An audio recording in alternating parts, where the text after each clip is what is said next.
దానికి సంబంధించి ఇది మూడో డిమాండ్. నేను బ్రీఫ్గానే త్వరితగతిన పూర్తి చేస్తున్నాను. దీనికి సంబంధించి ఈ ఎల్ఆర్ఎస్లు బీఆర్ఎస్లు వాటిని సీరియస్గా పట్టించుకోకపోతే ఇబ్బంది అవుతుంది.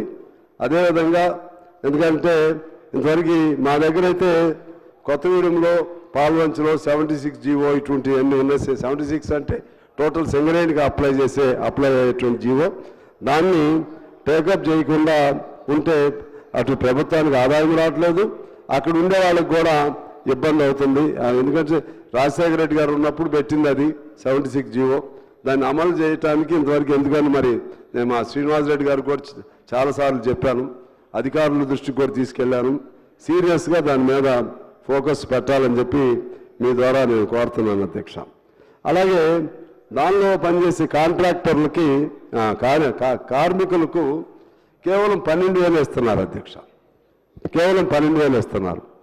అదేవిధంగా వాళ్ళు ఏమైనా చనిపోతే అవుట్సోర్సింగ్ వాళ్ళు చనిపోతే ఇంతకుముందు చనిపోయినప్పుడు కర్మకాండాలకు ఏదో డబ్బులు ఇచ్చేవాళ్ళు. ఇప్పుడు ఆ చనిపోయినా మీరు అవుట్సోర్సింగ్ కాబట్టి అని చెప్పి ఆ డబ్బులు కూడా ఇవ్వట్లేదు అధ్యక్ష. ఇటువంటివన్నీ కూడా పట్టణాల్లో జాగ్రత్తగా ఆలోచన చేయాలి. రెండోది హైదరాబాద్ లాంటి చోట ఇతర చోట స్లమ్ ఏరియాస్ చాలా ఉంటాయి అధ్యక్ష.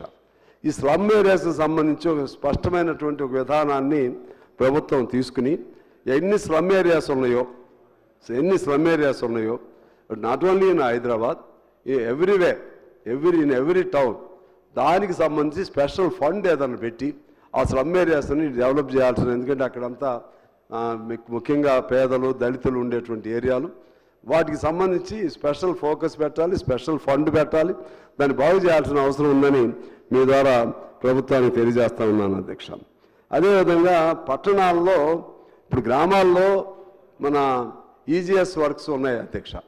పట్టణాలకు సంబంధించి పట్టణ పేదల్ని ఏదో మెప్మా లాంటివి ఉన్నాయి కానీ దానివల్ల పెద్దగా అంత ఉపయోగదాయకంగా ఏదో కొద్దిగా ఈ మన సెల్ఫ్ హెల్ప్ గ్రూపులకు పనికి వస్తాయి కానీ పట్టణ పేదలకి సంబంధించి ఏదో ఒక పద్ధతుల్లో బహుశా ఏ రాష్ట్రం లేదు, వాళ్ళకు ఒక స్కీమ్ పెట్టి ఆ ఈజీఎస్ లాగా గ్రామాల్లో ఉన్నటువంటి వాళ్ళకు ఉపాధి ఎలా కల్పిస్తున్నారో పట్టణంలో ఉన్నటువంటి పేదలకు కూడా ఉపాధి కల్పించాల్సిన అవసరం ఉందని చెప్పి మీ ద్వారా నేను విజ్ఞప్తి చేస్తున్నాను అధ్యక్ష.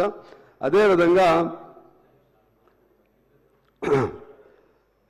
ఈ మధ్య ఇప్పుడు మాది కూడా ఇవాళ సాయంత్రం బిల్లు అవుతుంది అనుకుంటా, కొత్తగూడెం